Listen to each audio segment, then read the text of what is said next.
Usted fue un crítico de los excesos del sistema. Pregúntale al gobierno de Coahuila, aquí es quien subió el video de manera ilegal. ¿Cuánto pagó el gobierno de Coahuila? Pregúntale al gobierno de Coahuila.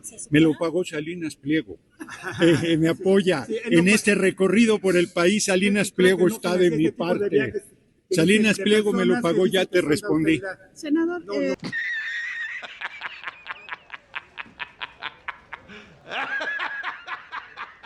No meta cosas que no son, va a transparentar el costo. Ya hasta me parezco a ti. Ya hasta me parezco a ti. Ya hasta me parezco a ti. Va a transparentar el costo del vuelo. Segura, deja que Perdón. pregunten. Va a transparentar el costo del vuelo y si No tengo que transparentar nada. A ver, ya dije nada que comentar. Yo voy a seguir recorriendo el país. Yo voy a seguir recorriendo el país. Cuando sea.